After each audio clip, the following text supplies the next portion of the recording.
Alright, in this video I have a pair of sneakers that I've been dying to try out. You guys actually mentioned this a while ago that I should try this model from ASICS, and big shout out to Champ Sports for actually sending these over. We have them finally, and this is the pair right here.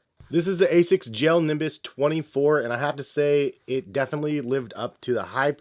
There's a couple reasons why I really love this shoe. Probably one of the best new models that I put on my feet, at least new to me. And it sounds like it's pretty much a new model to you guys out there as well, because the 23 versus the 24 is vastly different from what it sounds like. Anyway, let's go ahead and get into a casual review of the Gel Nimbus 24.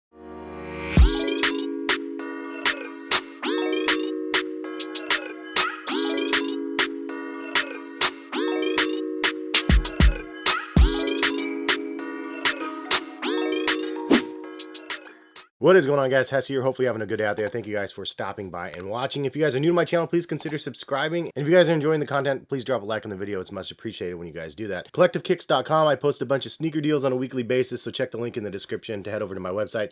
This pair of sneakers, man, lived up to the hype. $160 on the price.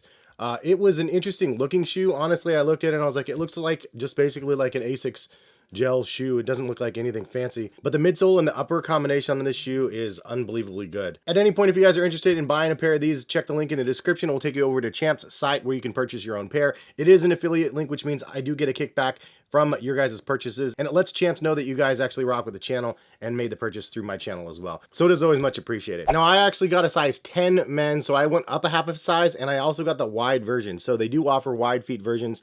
Wide feet gang, rejoice. It's actually a beautiful thing to see. $160 on the retail price point, and this is one of those models that I would definitely recommend you not buy the previous version, even though it is at a deeper discount, because this model offers a lot of different technology from the previous. Let's go ahead and get into some words for what ASICS says about the model. The ASICS Gel 24 wide shoe offers advanced impact protection for your distance running. Creating a softer landing in every step, this shoe is also approximately 20 grams lighter than the previous version. The upper soft engineered mesh and flexible midfoot panel make these shoes more comfortable during long runs. By moving seamlessly with your foot, this helps your stride feel smoother than ever. FF Blast Plus cushioning keeps your shoe lightweight while providing softer feel underfoot. This material also helps increase the shoe's rebound properties at the toe-off stage. It has a Trussic system technology, reduces the weight of the sole while retaining the structural integrity of the shoe. Engineered mesh upper that wraps the foot with a soft feel and provides breathability. Flight foam cushioning provides lightweight impact absorption. Reflective details improve visibility in low light conditions. AHAR outsole rubber improves durability. Rear foot and forefoot gel technology cushioning system. Attenuate shock during impact and toe-off phases, and allows movement in multiple planes as the foot transitions through the gait cycle. That's a lot of words I don't understand. Ortholite X55 sock liner improves step-in comfort. 3D space construction provides compression and cushioning at foot strike and reduces pronation. One of my favorite features about the shoe is the knit tongue. This tongue construction comfortably wraps the foot with a softer and more supportive feel across the top of the foot. I can't say enough good things about the tongue structure and feel of these shoes. It's definitely different as soon as you put it on feet. I just really love how incredibly stretchy this tongue is. It's just such a welcome feel on foot. The knit upper is pretty much on par with everything else out there. It's just like a jacquard knit upper. Nothing fancy, nothing crazy. I do like the liner of the shoe and the heel. Up here, you could see it has a really interesting shine to it, the way that the pattern goes.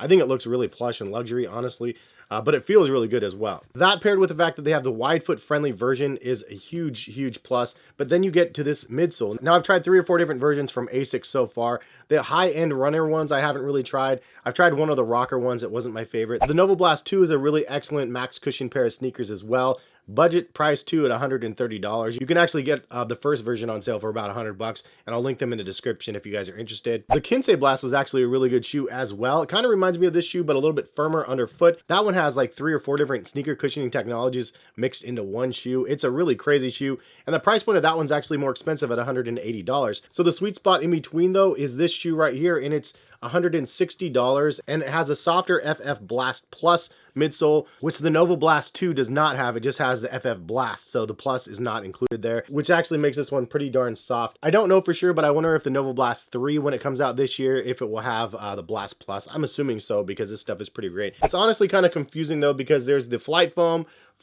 Blast, Flight Foam Blast Plus, and then there's an FF Turbo that's seen on the Metaspeed Edge. So there's so many different versions of Flight Foam. I actually don't think it's a bad thing. It's confusing to the market, but I do like the fact that they're labeling everything everything differently. It makes it easier for someone like myself that's newer to what ASICS is offering, and kind of make sure that I could see the differences between them. Now, one of the things in this midsole that is very interesting, first of all, the white section down here is all FF Blast Plus, and then actually the front top section right here is the same as well, done in blue.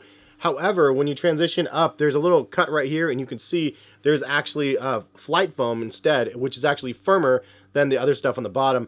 And that's done in the blue foam around the collar and then this side of the shoe here. And you can feel it in hand. It's definitely firmer, which adds a bit of support around the collar of the shoe, which I like. I like the way that they added that and integrated it. You also do have the gel light material around the heel of the shoe here in blue. The weird thing is this section right here, so it's like two different types of materials, two different waves on that midsole. This is actually just plastic right here on this side. So this part right here adds to the stability of the shoe, but it's not the same. Like if you touch it, the gel in the back is different, although it looks exactly the same. This is harder, this is gel. And that's why these are still the gel Nimbus 24s. It should really be like the Blast Plus Nimbus 24 instead of gel, because there's more blast in the midsole than anything. But they do say that they have gel in the inside of the shoe, and that is the one pseudo complaint I guess that I would have, is because you actually do have gel in the heel and the forefoot of the shoe. And when I was walking around in these, because of how soft the Flight Foam Blast Plus is, I could actually feel a little bit of, not discomfort, but a little bit of misplacement of something right here in the shoe, and I didn't know what it was, but now it makes sense. It's actually a gel pocket inside the forefoot of the shoe. It's not uncomfortable per se, and actually as you wear them more, like I wore these for a handful of days, and I could see like when I'm running around in them and stuff, I could see like it definitely like absorbs a bit and feels good on feet. It's just one of those things where I was like, oh, there's a weird little bump here. I didn't know what was going on there, and that makes more sense now what it was. I think overall looks of the shoe, it doesn't look like anything fancy. It looks like a regular ASICS pair of sneakers, but it's just one of those really, really surprising pairs of sneakers that you throw on your feet, and it makes you want to just throw it back on your feet again. Like I really enjoyed wearing these the first day. At first I was a little skeptical. Put them on and the tongue was so nice. I mean, it kind of bunches up when you put it on.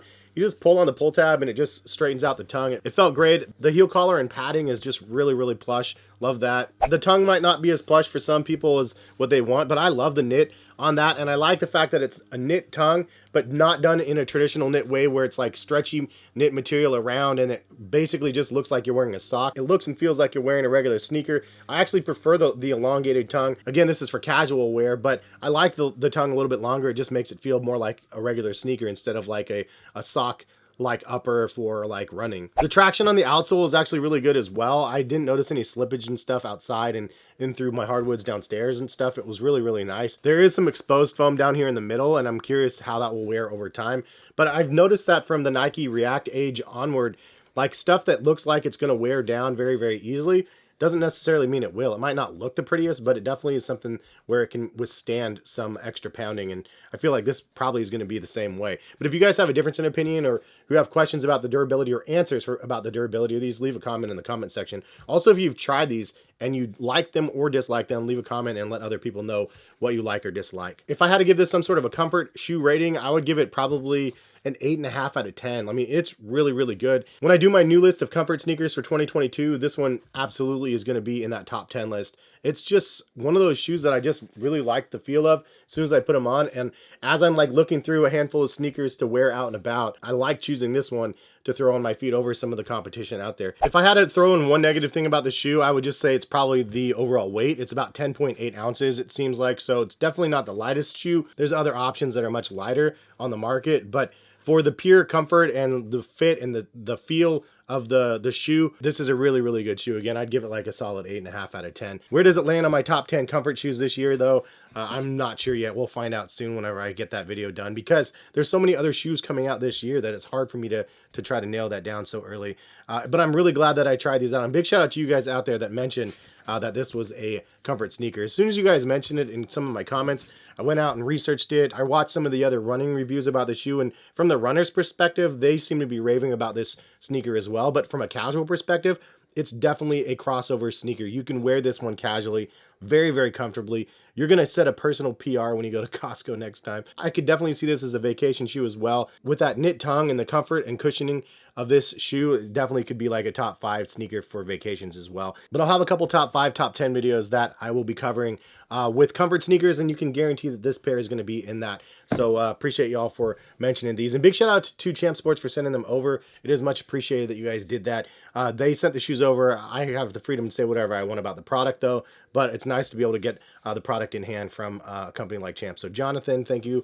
Champs, thank you very much. Again, link in the description if you guys are trying to buy a pair, and I don't think you guys will regret it if you guys do, but I promise you, if you actually order them and try them on feet, you're gonna be like, nah, I'm not gonna return these things, they're too good. But yeah, that's the video. Hopefully you guys enjoyed. I have a bunch more comfort sneakers coming. Champs actually sent me a couple other pairs I was really interested in reviewing, so expect some more content from them, and appreciate y'all for stopping by and watching. Have a good rest of the day. See you guys.